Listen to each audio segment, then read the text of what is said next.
نحمده ونصلي على رسوله الكريم أما بعد فأعوذ بالله من الشيطان الرجيم بسم الله الرحمن الرحيم إذ قالت الملائكة يا مريم إن الله يبشرك بكلمة منه اسمه المسيح عيسى ابن مريم رسول الله والله العظيم۔ یہاں اس آیت میں حیات مسیح علیہ السلام کے متعلق یہ 7ویں آیت ہے، اور جو تفصیلی تھی وہ تو پیچھے گزر چکی ہے۔ اب انشاءاللہ مختصر ہم آگے مزید دلائل کی طرف بڑھیں گے۔ فرمایا فرشتوں نے حضرت مریم علیہ السلام سے فرمایا ان اللہ یبشرک بکلمۃ منہ اسمہ المسیح عیسی ابن مریم، اللہ تعالیٰ آپ کو بشارت دیتے ہیں حضرت مسیح جو کہ عیسیٰ ابن مریم ہے اور کلمۃ اللہ ہے، وجیہاً فی الدنیا، وہ دنیا میں وجاہت والے ہیں اور آخرت میں بھی، اور مقربین میں سے ہیں۔ اس میں کئی چیزیں دلیل بن سکتی ہے۔ کلمۃن یہ مستقل دلیل بن سکتی ہے کہ عیسیٰ علیہ السلام اللہ کے کلمہ ہے، اور کلمہ کا مطلب یہ ہوتا ہے کہ عیسیٰ علیہ السلام وہ اللہ کی قدرت سے ان کی جو پیدائش ہوئی ہے، ان کو روح اللہ بھی کہا جاتا ہے۔ ظاہر ہے سب کچھ اللہ کرنے والے ہیں، لیکن ہر وہ کام جو عام معمول کے خلاف ہو اس کی نسبت اللہ کی طرف کر دی جاتی ہے۔ عام معمول کے خلاف ہو تو اس کی نسبت انسان اللہ کی طرف کر دیتا ہے۔ جیسے آپ کو کسی چیز کی توقع نہیں تھی اور وہ ہو جائے تو آپ کہتے ہیں اللہ نے مجھے یہ کام کر کے دکھایا۔ جیسے آپ کسی کا مہمان بنتے ہیں تو آپ کو توقع یہ ہوتی ہے کہ یہ میزبان مجھے کھانا کھلائے گا، لیکن میزبان کنجوس تھا، آپ کو نہیں کھلایا، آپ باہر نکلے تو ایسا آدمی جس سے آپ کو توقع ہی نہیں تھی اور اس نے آپ کو کھانا کھلایا، تو آپ اپنے میزبان سے کہتے ہیں کہ آپ نے تو میری لاج نہیں رکھی، لیکن اللہ نے مجھے کھانا کھلا دیا۔ تو حضرت عیسیٰ علیہ السلام کو روح اللہ اس لیے کہا جاتا ہے کہ یہ خالص اللہ کی قدرت سے اللہ نے اسے بنایا، اور اس میں یہ ہے کہ انسان کا کوئی دخل نہیں ہے۔ تو ظاہری اسباب کا دخل نہیں ہے، اس لیے ان کو کیا کہا؟ روح اللہ۔ اور اسی طرح وہ اونٹنی جو پہاڑ سے نکلی تھی اس کو ناقۃ اللہ کہا۔ حالانکہ سب کچھ اللہ کے لیے، لیکن جہاں ظاہری اسباب کا دخل نہ ہو تو اس کی نسبت خصوصی اللہ کی طرف کر دی جاتی ہے۔ تو عیسیٰ علیہ السلام کلمۃ اللہ ہے۔ یہ سورہ آل عمران کی آیت نمبر 45 ہے۔ اذ قالت الملائکۃ یا مریم ان اللہ یبشرک بکلمۃ منہ اسمہ المسیح، اور اس کا نام کیا ہوگا؟ مسیح۔ مسیح یا تو عبرانی زبان میں ماشیح یا ماشیحہ، اس کے معنی مبارک کے آتے ہیں، اور یا عربی زبان کا لفظ ہے۔ تو مسیح بمعنی ماسح، فاعل بمعنی فاعل، یعنی حضرت عیسیٰ علیہ السلام دوسرے کے بدن پر ہاتھ پھیرتے تھے تو آپ ماسح ہو گئے، اور اس طریقے سے اللہ شفا عطا فرما دیتے ممسوح کو۔ اور مسیح دجال کو بھی کہا جاتا ہے، لیکن وہاں مسیح بمعنی ممسوح ہے، اور اس سے مراد دجال متعین ہے کہ وہ عربی زبان کا ہی لفظ ہے۔ تو اللہ نے فرمایا یبشرک بکلمۃ منہ، اور وہ کیا ہے کلمہ؟ اسمہ المسیح، اس کا نام مسیح ہے، عیسیٰ ابن مریم۔ مسیح کے نام سے بھی یاد کیا جاتا ہے، اور عیسیٰ جو عبرانی زبان میں ایشوع، اور موجودہ لوگ اس کو یسوع، لیکن قرآن میں اس کے لفظ استعمال ہوا عیسیٰ۔ اس کے ساتھ آگے فرمایا ابن مریم، کہ وہ عیسیٰ کیا ہوگا؟ ابن مریم ہوگا۔ اب دیکھیے عام حالات میں کسی کی نسبت ماں کی طرف نہیں کی جاتی بلکہ نسبت باپ کی طرف کی جاتی ہے، لیکن حضرت عیسیٰ علیہ السلام کے معاملے میں اللہ رب العزت نے ان کی نسبت باپ کے بجائے ماں کی طرف کر دی، جس میں اس بات کی طرف اشارہ تھا کہ حضرت عیسیٰ علیہ السلام محض اللہ کی قدرت سے بغیر باپ کے پیدا ہوں گے۔ تو اس میں حضرت مریم علیہ السلام کو فطری طور پر ایک پریشانی آ سکتی تھی کہ جب بغیر باپ کے پیدا ہوگا تو مجھ پر الزامات لگیں گے اور لوگ برا بلا بھی کہیں گے۔ تو اس کے لیے اللہ نے فرمایا وجیہاً فی الدنیا، یہ دنیا میں بھی باعزت ہوں گے، وجاہت والے ہوں گے، اور آخرت میں بھی وجاہت والے ہوں گے۔ اور پھر اس کے بعد فرمایا وَمِنَ الْمُقَرَّبِينَ، اور وہ اللہ کے مقرب بندوں میں سے ہوں گے۔ آپ دیکھیے کیا لفظ استعمال فرمایا، ایک تو کلمۃ منہ، اللہ کی طرف سے کلمہ ہے، دوسرا اب کہ وہ نام مسیح ابن مریم ہوگا، وجیہن فی الدنیا، وہ دنیا میں بھی وجاہت والے ہوں گے اور آخرت میں بھی، اور مقربین میں سے ہے۔ تو مطلب یہ ہے کہ آپ گھبرائیے نہیں، آپ پر جو الزامات لگیں گے اللہ تعالیٰ ان الزامات کی تردید فرما دیں گے اور براءت ہو جائے گی۔ تو اب دیکھیے جب یہ خالص اللہ رب العزت کے کلمہ کن سے پیدا ہوئے تو اس کا ایک تعلق وہ فرشتوں کے ساتھ ہوا، آسمان والی مخلوق کے ساتھ، لیکن چونکہ اس دنیا میں پیدا ہوئے، حضرت مریم کے بطن میں ان کی پرورش ہوئی، کھاتے پیتے تھے، دنیاوی ضروریات کے محتاج بھی تھے، تب عقل کا تقاضا یہ کہ ان کا تعلق یہاں سے بھی تھا اور وہاں سے بھی تھا۔ تو پیدا یہاں ہوئے تو اس لیے ان کی تدفین بھی یہی ہونی چاہیے، منہا خلقناکم وفیہا نعیدکم ومنہا نخرجکم تارۃ اخری، یہ اللہ کا قانون ہے۔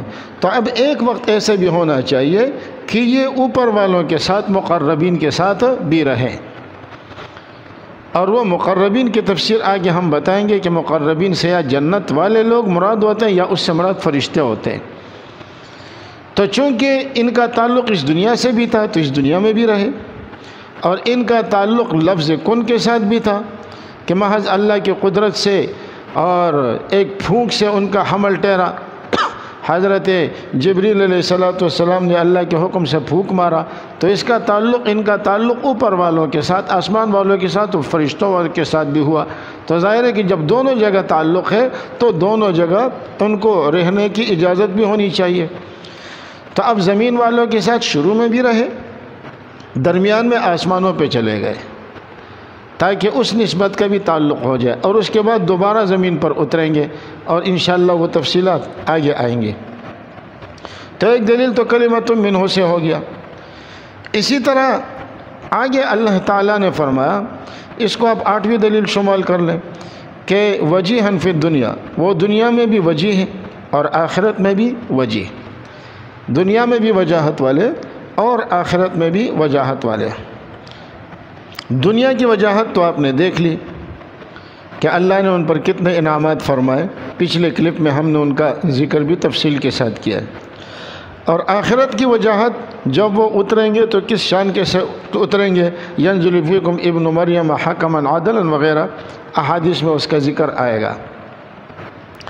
اب دنیا کی وجاہت بھی سمجھ آ گئی اور آخرت کی وجاہت بھی سمجھ آ گئی۔ اس کے بعد فرمایا وَمِنَ الْمُقَرَّبِينَ، اور وہ مقربین میں سے ہوں گے۔ مقربین کون لوگ ہیں؟ تو قرآن کریم کا جب آپ مطالعہ کریں گے تو آپ کو حضرت عیسیٰ علیہ السلام کے بارے میں ملے گا، لَن يَسْتَنْكِفَ الْمَسِيحُ أَن يَكُونَ عَبْدًا لِلَّهِ وَلَا الْمَلَائِكَةُ الْمُقَرَّبُونَ۔ اب یہاں پر مقربون سے مراد فرشتے ہیں۔ اللہ نے جہاں کہیں کسی کے لیے مقرب کا لفظ استعمال کیا ہے، یا فرشتے اور یا جنتی۔ یہ سورہ نساء آیت نمبر 173 ہے۔ اسی طرح والسابقون السابقون اولئک المقربون، سورہ واقعہ آیت نمبر 11۔ تو یہاں سے جنتی لوگ مراد ہیں۔ کتاب مرقوم یشہدہ المقربون، سورہ مطففین، تو جنتی لوگ اس سے مراد ہیں۔ وَمِزَاجُهُ مِن تَسْنِيمٍ عَيْنًا يَشْرَبُ بِهَا الْمُقَرَّبُونَ، اسی طرح وَجِيهًا فِي الدُّنْيَا وَالْآخِرَةِ وَمِنَ الْمُقَرَّبِينَ۔ اور فَأَمَّا كَانَ مِنَ الْمُقَرَّبِينَ فَرَوْحٌ وَرَيْحَانٌ وَجَنَّةُ نَعِيمٍ۔ اب یہاں جتنے بھی مقربین کا لفظ استعمال ہوا ہے تو یا فرشتوں کے لیے استعمال ہوا ہے یا حضرت عیسیٰ علیہ السلام کے لیے یا جنتی لوگوں کے لیے۔ تو اس سے بھی آپ کو پتہ چلا کہ اب وجیہن فی دنیا کے بعد یہ جو فرمایا وَمِنَ الْمُقَرَّبِينَ، اب مفسرین کے جو آپ تفسیریں اٹھا کر دیکھیں گے تو آپ کو یہ چیز سمجھ آ جائے گی، جیسے تفسیر کبیر ہے، تفسیر کشاف ہے، جلالین ہے، خازن ہے، روح المعانی، ابو سعود، جتنی تفسیریں اٹھائیں گے تو ومن المقربین سے وہ یہ مراد لیتے ہیں کہ اللہ تعالیٰ نے اسے اپنی طرف اٹھایا اور اسے جنتی لوگوں کے ساتھ شامل فرما لیا۔ فرشتے بھی وہاں پر ہیں تو اس لیے وہ مقربین میں شامل ہو گئے، تو یہ بھی اس بات کی دلیل ہے۔ اور مرزا قادیانی بھی اس کے معنی یہی لکھتے ہیں، یہ روحانی خزائن جلد 14 صفحہ 412 پر وہ کہتا ہے وجیہن فی الدنیا کے معنی ہے دنیا میں راست بازوں کے نزدیک باوجاہت یا باعزت ہونا۔ اور مرزا قادیانی کے نزدیک تمام نبی دنیا میں وجیہ ہی تھے۔ روحانی خزائن جلد 14 صفحہ 414۔ اور اپنے بارے میں یہ بدبخت لکھتا ہے کہ سچ بات یہ ہے کہ جب مسیح نے ملک پنجاب کو اپنی تشریف آوری سے شرف بخشا تو اس ملک میں خدا نے ان کو بہت عزت دی۔ یعنی اللہ نے عیسیٰ علیہ السلام کے بارے میں لکھا تھا نا کہ وجیہن فی الدنیا اور مقربین، تو کہا کہ اس میں ان کو بڑی عزت ملی اور پنجاب والوں نے ان کی بڑی قدر کی۔ اب جو کیا شاہانہ عزت اس نے پائی ہے، روحانی خزائن جلد 15 اور صفحہ 53، ساری زندگی اس شخص کی ذلت میں گزری ہے۔ تو بہرحال مرزا قادیانی کا عیسیٰ علیہ السلام کے بارے میں کہ ان کو آخرت میں جو وجاہت ملے گی دنیا میں بھی اور آخرت میں بھی، یعنی کہ آسمان پر اٹھائے جانے سے پہلے بھی وجیہ، آسمان پر اٹھائے جانے کے بعد مقربین میں سے، اور زمین پر اتارے جانے کے بعد پھر بھی وجیہ ہے۔ چنانچہ روحانی خزائن جلد 1 صفحہ 593 اس میں وہ کہتا ہے کہ اپنی الہامی کتاب میں وہ کہتا ہے کہ هو الذی ارسل رسولہ بالہدی ودین الحق لیظہرہ علی الدین کلہ۔ یہ آیت جسمانی اور سیاست ملکی کے طور پر حضرت مسیح کے حق میں پیشن گوئی ہے۔ جس غلبہ کاملہ دین اسلام کا وعدہ کیا گیا تھا وہ غلبہ مسیح کے ذریعے ظہور میں آئے گا، اور جب حضرت مسیح دوبارہ اس دنیا میں تشریف لائیں گے تو ان کے ساتھ دین اسلام جمیع آفاق اور اقطار میں پھیل جائے گا۔ اور ایسے ہی یہ بھی الہامی کتاب کا ہی حوالہ ہے، روحانی خزائن جلد 1 صفحہ 601 اور 602۔ عسى ربکم ان یرحم علیکم ان عدتم عدنا، حالانکہ یرحم علیکم نہیں ہے، ان یرحمکم ہے، لیکن یہ مرزا قادیانی کا اپنا الہام ہے، اپنی وحی ہے، قرآنی آیات کو توڑ مروڑ کے بیان کرتا ہے۔ یہ آیت اس مقام میں حضرت مسیح کے جلالی طور پر ظاہر ہونے کا اشارہ ہے، تو وہ زمانہ بھی آنے والا ہے۔ حالانکہ دوسری جگہ یہ کہتا ہے کہ میں عیسیٰ علیہ السلام ہوں اور میں جمالی طور پر آیا ہوں اور جہاد کو حرام کر دیے، لیکن یہاں عیسیٰ علیہ السلام کے لیے بھی جلال کو ثابت کر رہا ہے۔ جلالی طور پر ظاہر ہونے کا اشارہ ہے، تو وہ زمانہ بھی آنے والا ہے جب خدا تعالیٰ مجرمین کے لیے شدت اور عنف اور قہر اور سختی کو استعمال میں لائے گا، اور حضرت مسیح علیہ السلام نہایت جلالیت کے ساتھ دنیا پر اتریں گے اور تمام راہوں سڑکوں کو خس و خاشاک سے پاک کر دیں گے، اور کج و ناراض کا نام و نشان نہ رہے گا، اور جلال الہی گمراہی کے تخم کو اپنے تجلی قہری سے نیست و نابود کر دے گا۔ اب یہاں بھی یہ تسلیم کر رہا ہے کہ عیسیٰ علیہ السلام آئیں گے اور انتہائی جلالت شان کے ساتھ آئیں گے۔ حالانکہ یہ جو حوالہ ہے یہ براہین احمدیہ کا ہے، اور براہین احمدیہ کو یہ شخص کہتا ہے کہ میں نے اس کو جو لکھا تھا وہ ملہم ہونے کی صورت میں لکھا تھا، 10,000 روپے انعام دیا تھا اگر کوئی اس کے کسی حوالے کو ثابت کرے۔ اس کو کہتے ہیں نبی علیہ السلام کے سامنے بھی پڑھا گیا ہے، اس کو حضرت علی رضی اللہ تعالیٰ عنہ کی تصنیف کہا گیا ہے۔ آگے جب ہم مرزا قادیانی کا نظریہ بیان کریں گے تو یہ تو ہمارے پاس درجنوں حوالے ہیں، لیکن وہ بھی تسلیم کر رہے ہیں۔ تو اس آیت سے بھی معلوم ہوتا ہے کہ وجیہن فی الدنیا والآخرہ، اب اگر دنیا میں وہ وجاہت والے تھے، اب اگر مرزا قادیانی یہ کہتا ہے کہ حضرت عیسیٰ علیہ السلام کے بدن پر کیل ٹھوکے گئے، نعوذ باللہ ان کے منہ پر تھوکا گیا، ان کو پھانسی چڑھایا گیا، اذیتیں دی گئی، ذلتیں دی گئی، نعوذ باللہ جو کچھ ہو سکا وہ ان کے ساتھ ہوا ہے، جیسے کہ ہم نے پچھلے نشست میں آپ لوگوں کو بتایا، تو دنیا میں وجاہت تو نہیں ہوئی۔ یہ کیسی وجاہت ہے؟ تو وجیہاً فی الدنیا بھی مرزا قادیانی کے نظریے کے خلاف ہے، اور اس بات کو بتاتا ہے کہ عیسیٰ علیہ السلام کو نہ سولی دی گئی ہے، نہ پھانسی پہ چڑھایا گیا ہے، نہ وہ کشمیر کی طرف گئے اور گمنامی کی زندگی گزاری ہے، ورنہ یہ وجاہت نہ ہوئی۔ اور اسی طرح مقربین میں شامل کیے گئے، تو مقربین سے مراد یہاں پر وہ لیتے ہیں کہ آسمان والے۔ بہرحال اس دلیل کا خلاصہ یہ ہوا کہ حضرت عیسیٰ علیہ السلام دنیا میں وجیہ تھے۔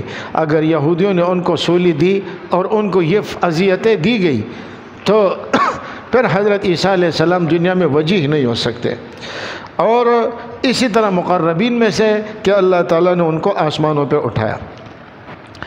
اس میں سمجھے کہ آپ کے پاس 2 دلائل آ گئے، تو یہ 8 دلائل ہو گئے۔ 9ویں دلیل فرمایا وَإِذْ عَلَّمْتُكَ الْكِتَابَ وَالْحِكْمَةَ وَالتَّوْرَاةَ وَالْإِنْجِيلَ وَإِذْ تَخْلُقُ مِنَ الطِّينِ كَهَيْئَةِ الطَّيْرِ۔ اس آیت کو ذرا سمجھنا ہے۔ اللہ تعالیٰ نے قرآن کریم میں جہاں یہ لفظ استعمال فرمایا ہے نا، الکتاب اور حکمت، اس سے مراد کیا ہے؟ دیکھیے سورہ بقرہ میں اللہ رب العزت فرماتے ہیں حضرت ابراہیم علیہ السلام کی دعا، فرمایا ربنا وابعث فیہم رسولا منہم یتلو علیہم آیاتک ویعلمہم الکتاب والحکمت ویزکیہم۔ نبی علیہ السلام کے لئے فرمایا وہ ان کو کتاب اور حکمت کی تعلیم دیں گے۔ اسی طرح سورہ بقرہ کی آیت نمبر 151 پر فرماتے کما ارسلنا فیکم رسولا منکم یتلو علیکم آیاتنا ویعلمکم الکتاب والحکمت ویزکیکم۔ یہاں بھی کتاب اور حکمت آیا۔ سورہ آل عمران 164 لقد من اللہ علی المؤمنین اذ بعث فیہم رسولا منہم من انفسہم یتلو علیہم آیاتہ ویزکیہم ویعلمہم الکتاب والحکمہ۔ یہاں پر بھی کتاب اور حکمت کا ذکر آیا ہے۔ اسی طرح سورہ جمعہ میں اللہ نے فرمایا هو الذی بعث فی الامین رسولا منہم یتلو علیہم آیاتہ ویعلمہم الکتاب والحکمت۔ اب یہاں پر بھی ویزکیہم ویعلمہم الکتاب والحکمہ، یہاں بھی کتاب اور حکمت کا ذکر ہے۔ تو عموماً 4 چیزوں کا ذکر ہے، یتلو علیہم آیاتہ، تلاوت آیات، تزکیہ اور کتاب اور حکمت۔ تمام مفسرین اس بات پر متفق ہے کہ یہ کتاب اور حکمت کا لفظ جہاں بھی آیا ہے نبی علیہ السلام کے لیے قرآن میں، تو اس سے مراد قرآن اور حدیث ہے، اس سے مراد قرآن و حدیث ہے۔ لیکن اب یہ بات تو پکی ہو گئی کہ کتاب اور حکمت جہاں بھی آئے گا تو اس سے مراد قرآن و حدیث ہے۔ بلکہ امام شافعی رحمۃ اللہ علیہ تو فرماتے ہیں مجھے ایسا کوئی شخص معلوم ہی نہیں ہے کہ جو حکمت سے مراد حدیث نہ لے رہا ہو۔ تو یہ 4 حوالے ہم نے قرآن پاک سے دیے کہ قرآن پاک میں کتاب اور حکمت یہ کس کے لیے آیا ہے؟ نبی علیہ السلام کے لیے جب آیا تو کتاب سے مراد قرآن ہے اور حکمت سے مراد وہ نبی علیہ السلام کی احادیث ہیں۔ اب یہی الفاظ حضرت عیسیٰ علیہ السلام کے لیے استعمال ہوئے۔ یہ دیکھیں وَإِذْ عَلَّمْتُكَ الْكِتَابَ وَالْحِكْمَةَ وَالتَّوْرَاةَ وَالْإِنْجِيلَ وَإِذْ تَخْلُقُ مِنَ الطِّينِ كَهَيْئَةِ الطَّيْرِ۔ سورہ مائدہ آیت نمبر 110 فرمایا جب آپ کو ہم نے سکھائی کتاب اور حکمت اور تورات اور انجیل۔ اب یہاں پر تورات سے تو مراد تورات ہے، انجیل سے مراد انجیل ہے، یہ کتاب و حکمت سے کیا مراد ہے؟ اور اسی طرح دوسری جگہ اللہ رب العزت نے فرمایا وَيُعَلِّمُهُ الْكِتَابَ وَالْحِكْمَةَ وَالتَّوْرَاةَ وَالْإِنْجِيلَ۔ اللہ انہیں کتاب کا علم دیں گے، حکمت کا اور تورات اور انجیل کا۔ اب ظاہر ہے کہ انجیل کا ذکر تو آ گیا، تو کتاب سے انجیل تو مراد ہو نہیں سکتی، اور حکمت سے بھی انجیل یا کوئی اور چیز مراد نہیں ہو سکتی، اور تورات کا بھی ذکر ہے۔ دیکھیں حضرت عیسیٰ علیہ السلام موسیٰ علیہ السلام کے بعد آئے تو ضروری تھا کہ آپ کے پاس تورات کا بھی علم ہو، تاکہ ان کی صحیح باتوں کو آپ پہچانیں، لوگوں کو بتائیں، اور غلط باتیں جو ان میں شامل کی گئی آپ اس کی بھی رہنمائی فرمائیں۔ تو اس کے لیے تورات کا علم ضروری ہے۔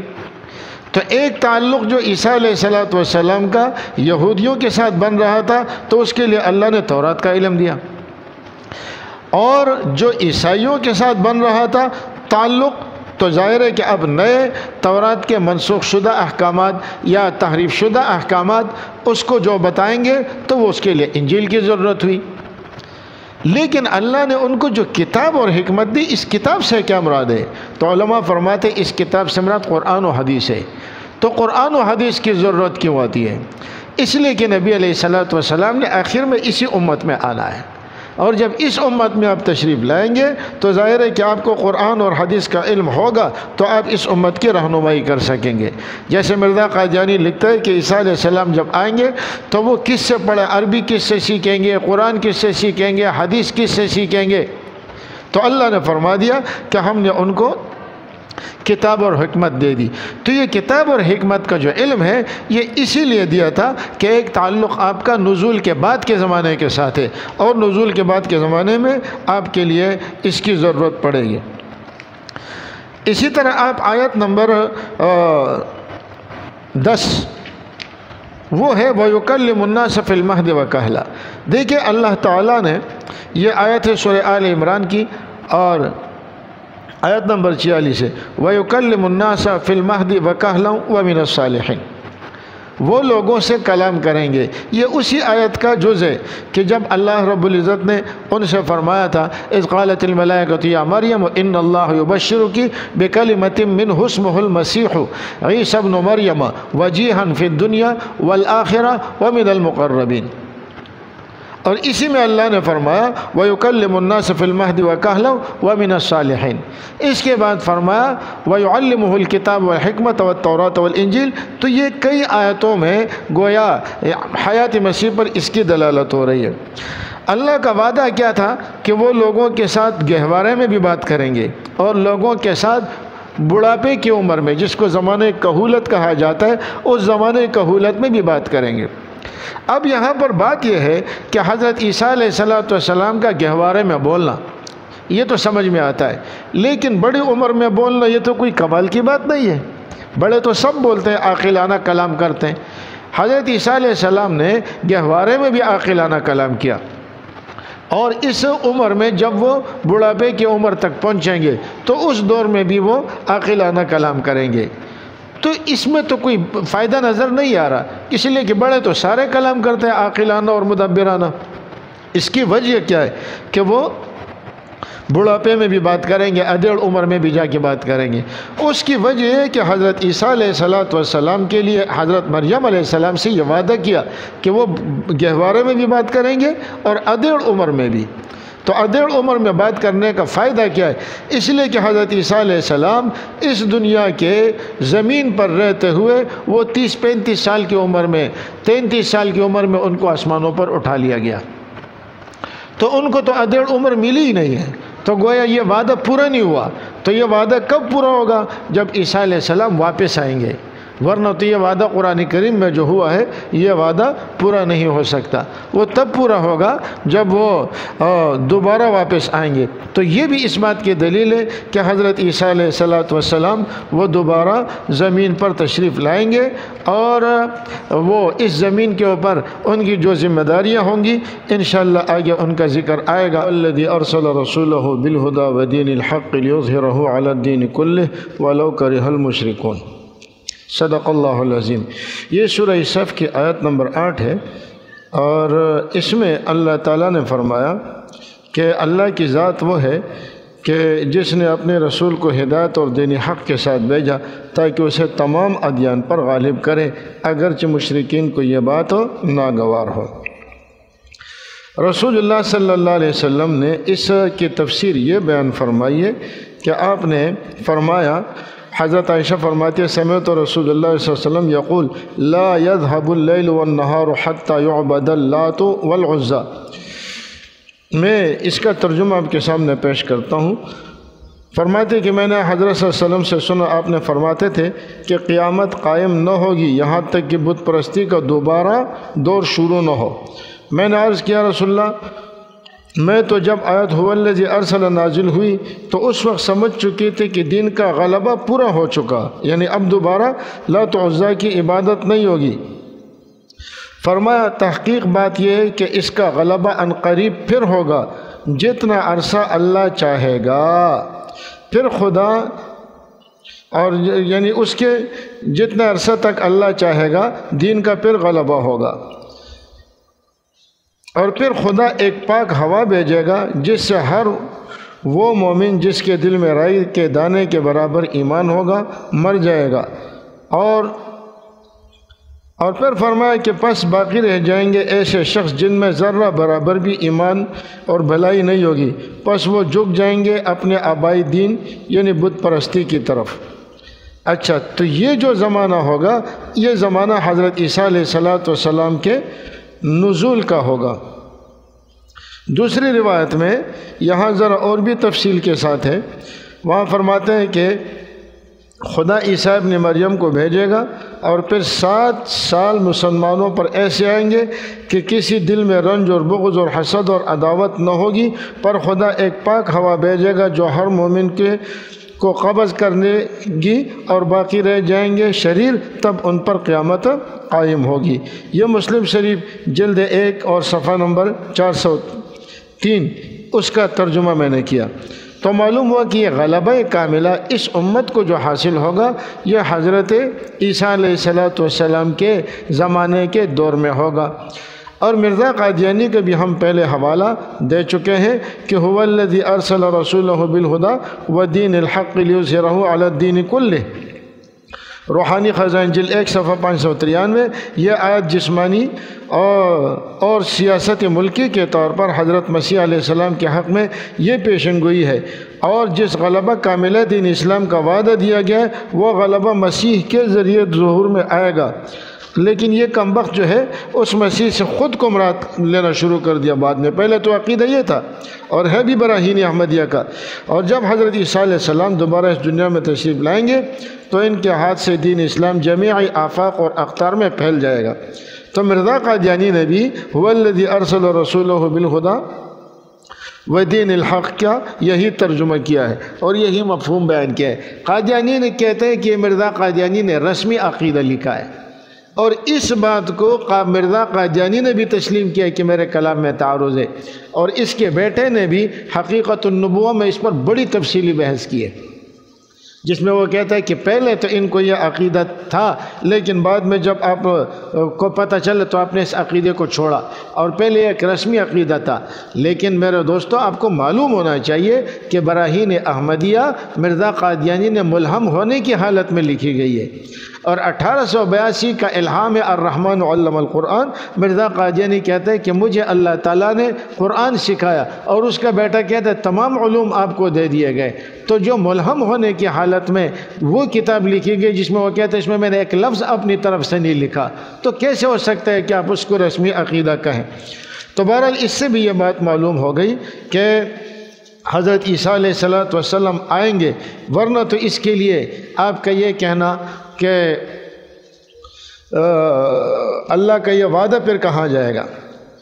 اسی طرح یہ آخری آیت دلائل تو کافی سارے ہیں لیکن یہ دلائل کافی ہے۔ میں وہ دلائل آپ کو بتا رہا ہوں جو کہ مولانا نے قادیانی شبہات میں لکھے ہیں، میں ان کو مختصر بتا رہا ہوں۔ وَلَقَدْ أَرْسَلْنَا رُسُلًا مِّن قَبْلِكَ وَجَعَلْنَا لَهُمْ أَزْوَاجًا وَذُرِّيَّةً، ہم نے آپ سے پہلے بھی رسول بھیجے اور ہم نے ان کے لیے بیویاں بھی بنائی اور بیٹے بھی، یعنی انہوں نے شادیاں بھی کی اور ان کی اولاد بھی ہوئی۔ تو اب اس سے معلوم ہوا کہ آپ سے پہلے جو انبیاء آئے ہیں انہوں نے شادیاں بھی کی اور انہوں نے اولاد بھی کی۔ حضرت یحییٰ علیہ السلام کے بارے میں اللہ رب العزت نے خود فرما دیا سیدا و حصورا و نبیا من الصالحین، لیکن باقی انبیاء کرام انہوں نے نکاح بھی کیے اور شادیاں بھی کی۔ رسول اللہ صلی اللہ علیہ وسلم نے فرمایا کہ حضرت عیسیٰ علیہ السلام آئیں گے فَيَتَزَوَّجُ، وہ نکاح کریں گے، وَيُولَدُ لَهُ، اور ان کی اولاد بھی ہوگی۔ اور اس بات کا تو سب کو اعتراف ہے، مرزا قادیانی بھی مانتا ہے اور عیسائی بھی مانتا ہے کہ عیسیٰ علیہ السلام نے اپنے پہلے دور میں نکاح نہیں کیا تھا، اپنے پہلے دور میں نکاح نہیں کیا تھا۔ حالانکہ اللہ فرماتے ہیں کہ آپ سے پہلے جتنے انبیاء ہیں سب نے نکاح بھی کیے اور ان کی اولاد بھی تھی، تو عیسیٰ علیہ السلام کی نہ اولاد تھی اور نہ نکاح کیا تھا۔ اسی لیے فرمایا نبی علیہ السلام نے کہ وہ دوبارہ آئیں گے فَيَتَزَوَّجُ وَيُولَدُ لَهُ، آگے حدیث میں اس کا ذکر آئے گا۔ تو اب یہ فَيَتَزَوَّجُ کب ہوگا اور فَيُولَدُ کب ہوگا؟ جب اس وقت ہوگا کہ جب حضرت عیسیٰ علیہ السلام دوبارہ نزول فرمائیں گے۔ اچھا، حضرت عیسیٰ علیہ السلام نے پہلے والے دور میں نکاح نہیں کیا، اس میں مرزا قادیانی کو دیکھیں وہ کتنے بڑے بکواسات کرتا ہے۔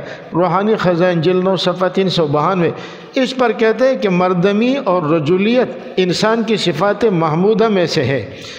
ہجڑا ہونا کوئی اچھی صفت نہیں ہے، جیسے بہرا اور گونگا ہونا کسی خوبی میں داخل نہیں۔ ہاں یہ اعتراض بہت بڑا ہے کہ حضرت مسیح علیہ السلام نعوذ باللہ مردانہ صفات کی اعلیٰ ترین صفت سے بے نصیب محض ہونے کے باعث ازواج سے سچی اور کامل حسن معاشرت کا کوئی نمونہ نہ دے سکے۔ انا للہ و انا الیہ راجعون۔ تو وہ بھی مانتا ہے کہ آپ نے نکاح نہیں کیا تھا، لیکن نعوذ باللہ ثم نعوذ باللہ وہ حضرت عیسیٰ علیہ السلام کی نسبت کس بات کی طرف کر رہے ہیں وہ آپ اسکرین پر دیکھ سکتے ہیں۔ اسی طرح روحانی خزائن جلد 15 صفحہ 363 پر لکھتا ہے، وہ کہتا ہے کہ ظاہر ہے کہ دنیاوی رشتوں کے لحاظ سے حضرت عیسیٰ علیہ السلام کی کوئی آل نہ تھی، اس سے بھی وہ مانتا ہے۔ اور تو اس سے کیا معلوم ہوا کہ حضرت عیسیٰ علیہ السلام کی اولاد نہیں تھی۔ اور حدیث میں کیا آتا ہے؟ حدیث میں مرزا قادیانی بھی کہتا ہے،